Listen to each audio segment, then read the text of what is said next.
Kendrick was the little quiet little kid. We will be interviewing Mrs. Johnson, the mother of Kendrick Johnson, the young man that was found in a high school gym in Valdosta, Georgia, under suspicious circumstances. Hi, Mrs. Johnson. Thank you for joining us. Thank you for having me. So we just wanted to kind of find out a little bit about Kendrick when he was young. How what kind of kid he was and what his dreams and aspirations were growing up. Kendrick was the little quiet little kid. He was best, was shy. He was curious all in one. He loved just really hang around the house. He played three sports all during school. He basketball, football, and he ran track. He did all those sports, but his passion was football. He loved him for football. He just knew he was going to make it in the pro one day, and he always said he wanted to play for FSU. He was the baby of the bunch. He was the last of our house. I mean, he was the last one in our house, and he would just do some of the craziest things he would just, his sister had graduated, so she would be home in bed sleep. And he would get out of school, and he would just come in there and just dive on her back and just make her so mad. And she would just chase him all through the house. But it would be the funniest little thing, and they would just sit down and just laugh about the little crazy stuff he did. Oh, they sounded really close. Oh, yeah. So what led up to the incident that happened with Kendrick? What led up to it? Like what happened to your son at the high school? Well, they told us that Kendrick was trying to get his tennis shoe, fell into the net, stayed there, and got stuck and died in so many words. But I know that's not so, because Kendrick, when the never tried to get in a match, he know he couldn't get in. First of all, and then he know he couldn't reach the bottom of the net to even get those tennis shoes out of a dark hole. So, like I always tell him, if tennis shoes were in a net, Kendrick would have took all those nets down, throw them down, and when he got his shoes and left them down on the floor and went on the class. Right. So what was the thing that made you the most suspicious about what they were telling you? Well, once they said that it wasn't no shooting, no stabbing, no physical bruising, I already knew right then it's gonna kick in. Okay, somebody killed my baby. If there ain't been no random shooting and nobody stabbed or none of that, I already know somebody gonna kill her. It ain't no other way possible that you can really die at the schoolhouse. I mean, I know crazy stuff do happen, but not just to come out and say that they see no physical bruises, no evidence or nothing. But when we see his face again, my God, if them ain't bruises, my Lord, what the world? Right, yeah, that was very disturbing. So what led up to you guys exhuming Kendrick's body? First time? Yes, ma'am. Well, when they came back and told us positional asphyxiation, we already knew that we would have to do our own autopsy, because we knew, like, Kendrick was just the stories that they was giving us. We already knew that what they was going to come back with was going to be for them. For the other side, we already knew they weren't going to come back out with the truth. Right. So it was just the 5th year anniversary for Kendrick, and I've seen that you hosted some events through the 10th through the 14th. Can you tell me about those events and what was the turnout of them? The event on the 10th was his actual 5th year, and we did a candle lighting this year. We usually go to the graves, and it has spoken words, a poem or something, and a song, and release balloons. But this year I want to switch it back up. It was his 5th year anniversary, so we did lighting of the candles, and we did a prayer, and we had my nephew to do some spoken words over it. And that led into the beginning. And then on the 13th, we did a march, a peace walk. We marched from where Kendrick got killed at Lowndes High School to his grave, where he ended up at.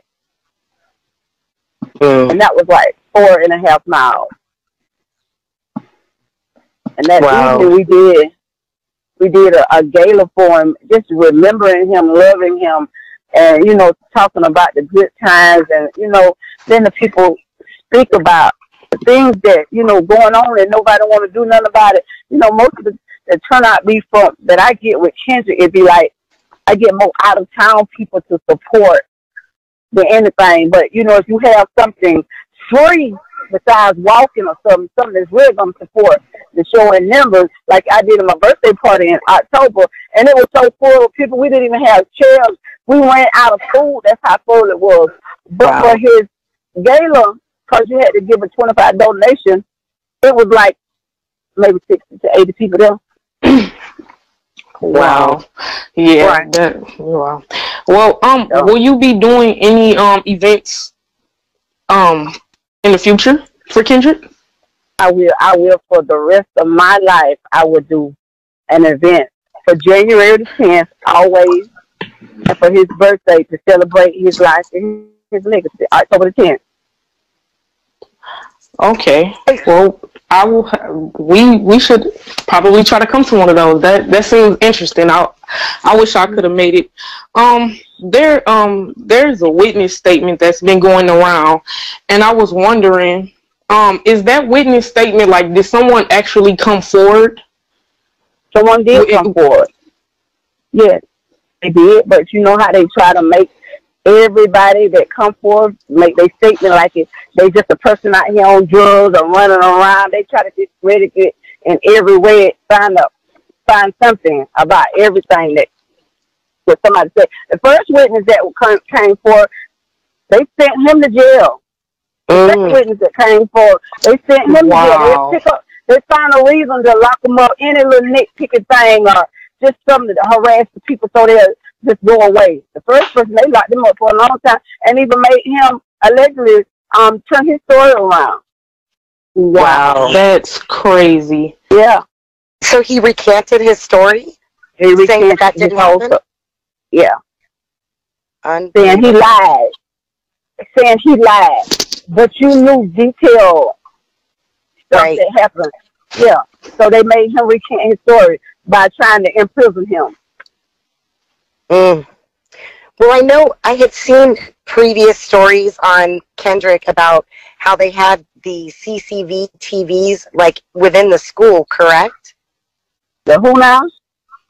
How they had the closed circuit cameras within the school. Is that right? They have cameras all over that school. And go ahead. No, you go ahead. So, but they didn't have any footage in that area, right, of where the mats were? That's what they say. Wow. They tried to make like that. Those cameras had been tore up for like 2 years, which we know that was a lie because like one of the guys that was Kendrick's friends was in that corner right before Christmas fight, and they had all that recorded. And then somebody watch it went missing. They seen it on camera who took the watch, when they took the watch, and everything. So it's just terrible. Well, I think this is the problem that I have with the pictures. The pictures that were put out, the way they found the body. So supposedly they're stating that he was reaching down into the mat to get his tennis shoes, correct? Yes. And they never explained how the tennis shoes ended up on top of the body? See, it was the second set of, those were the shoes that he had on. He was going to get his weight training shoes. Those are the black shoes that was supposed to have been under his head. Now, under his head, okay, they say he bled out. Bled out from what?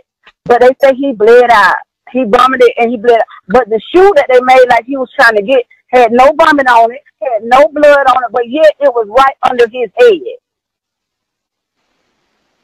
So the blood that's seen on the pictures is supposed to be from him just bleeding out from being upside down?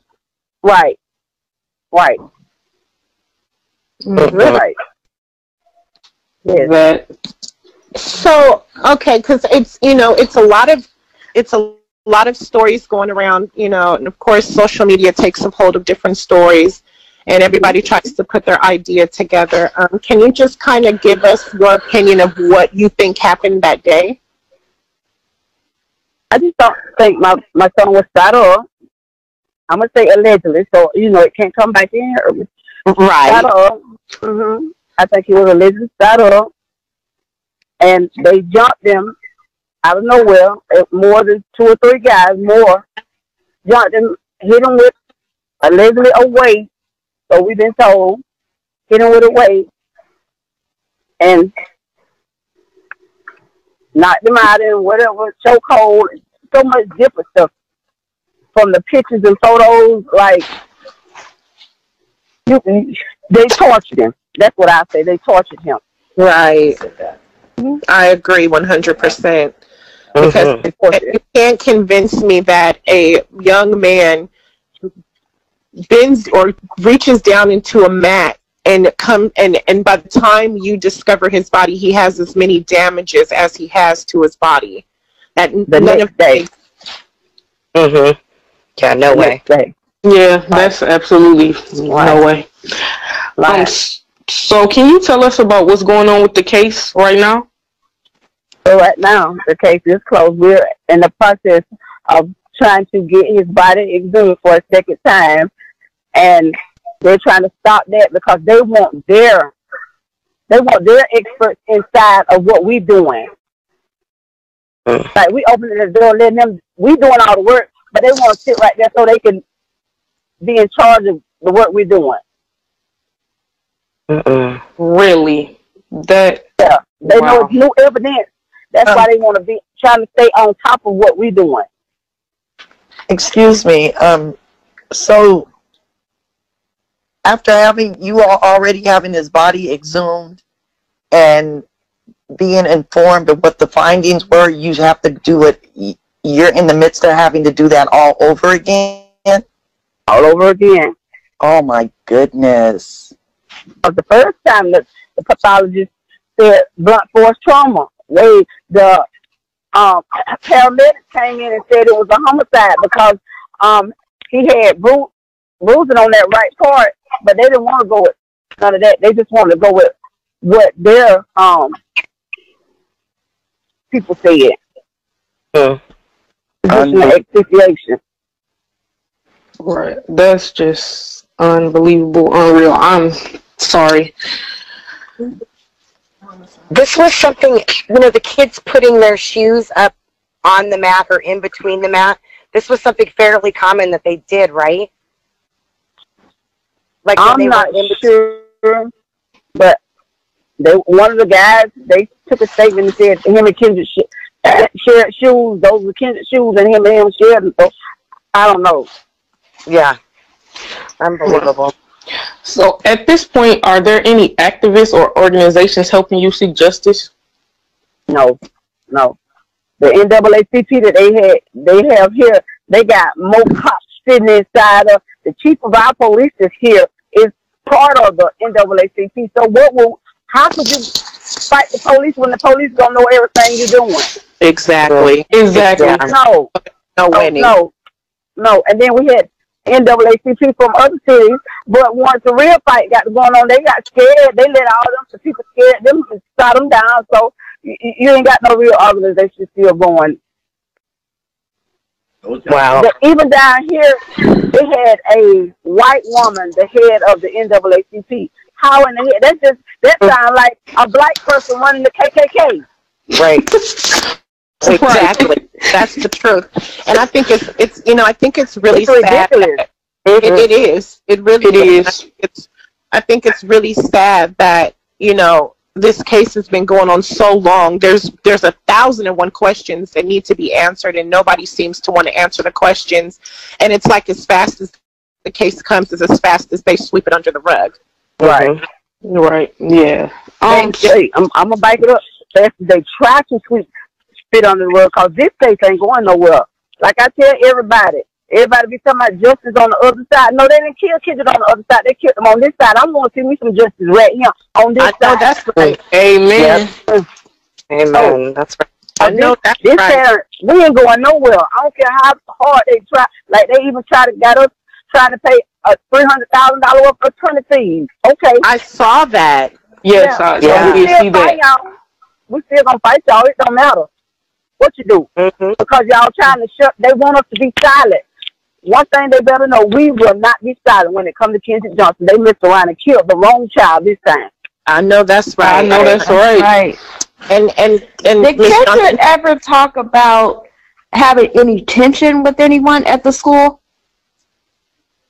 No, not really. I mean, you know, boys gonna be boys, and no, not really. But he did tell my husband a couple of incidents that he did go into. He didn't tell me, because he know if he came to me, I'm going to the school. I'm getting to the stores. I don't care about none of this. Who don't like who? This him. At the end of the day, this is my child. Right. So he would tell his dad, and his dad would deal with it in a different way. But me, as being Mama Bell, I'm going to school. I need him, and the dad is in the mama. Come on, let's get them together. Let's see what's going on with this him. Exactly. Yes, exactly. So at this point, Ms. Johnson, what exactly is it that what kind of assistance would you help? Because what we do here on Factcheck TV is we reach out to families who are seeking some type of justice for a loved one. We send out requests. It's called a FOI request, where we're able to get the case files, to be able to dig through the case files to find any discrepancies. What exactly is it that you would like people to be able to do to assist you with getting justice for Kendrick? First of all, we need people to stand with us, because it's like they really ain't paying us no attention, because it's like only maybe 30, 40 people at the most. And then we need more attorneys. It's one attorney to like 20, 30 different other attorney firms and stuff. So there hasn't been any attorneys that have reached out to be able to help, to be able to assist you guys, other than the one that you have? No. Okay. It's like everybody's scared of these people, because it's FBI, it's GBI, it's the Valdosta City Department, Police Department, it's the Lowndes County Sheriff's Department, and it's the school system, it's the people that did his autopsy. So it's like it's entangled in so many wells. So it's just like they like, okay, we know it's a whole bunch of wrong been doing, but you want to give bits and pieces to tell the attorney this, but you're scared to come out and help yourself. Now, wow. I was looking at the pictures that they released. So originally, when they found Kendrick's body, do you know for sure if his organs were there? At what point were the organs taken and his body was stuffed with newspaper? Okay, well, my husband did get to identify Kendrick's body, so nothing had been cut at that point. So from after my husband seeing his body on that Sunday, because we found him that Friday, the Thursday or that Friday, I can't remember, whatever day. I think it was that Friday. And they would not let me, I was at the school all that day, they would not let me identify that Kendrick's body. So when my husband drove trucks, he just bought him his own truck and everything. So my husband was out of town. So when my husband got back that Friday night, we did a press conference Sunday, and we demanded them not to have Kendrick's body sent nowhere till one of us identified. They tried to let my daughter identify Kendrick's body with a shoe on a picture, on a phone. Are you serious? Right, like when they made his tennis shoes, they made more than one pair. So how could she identify Kendrick through a shoe? Right.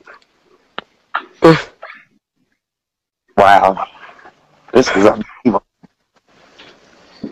This is unbelievable. Well, I personally never thought.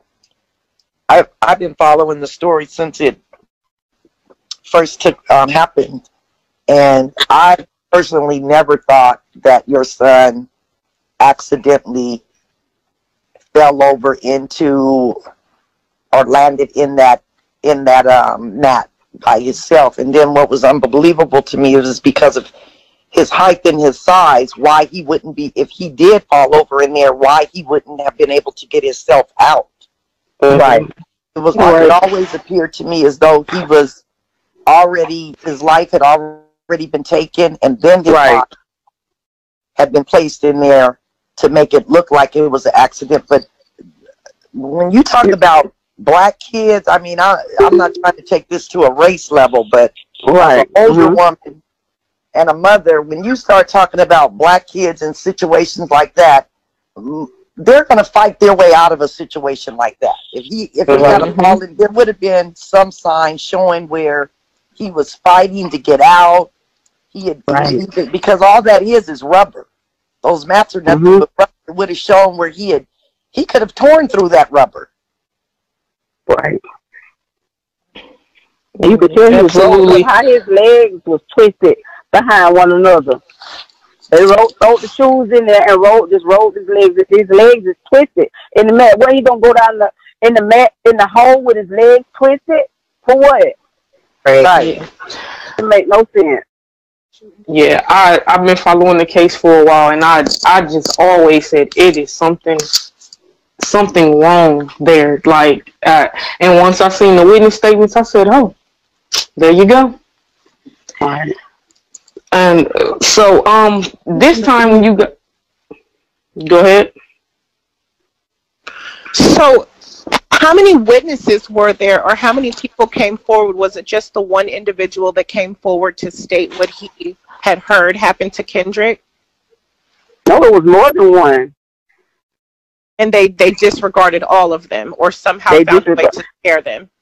And then it was like I heard. I'm gonna say I heard it was this young lady that went to the sheriff department to tell them what happened. They told her to go home. They got this.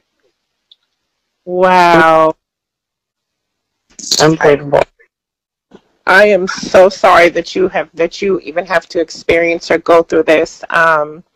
You know, we definitely want to find a way to be able to link up at least a couple of parents who are experiencing some type of injustice with their loved ones, so that we can find some type of way to get justice. There has to be something has to be done, because it's child after child after child who's losing their lives, and they're either slapping the label of it being an accident, or they're just not doing what needs to be done to be able to investigate the case. I saw at one point on, I believe it was CNN, where the reporter had went to speak to the police chief, and he just didn't even want to speak. He threw him out of the office and didn't even want to talk.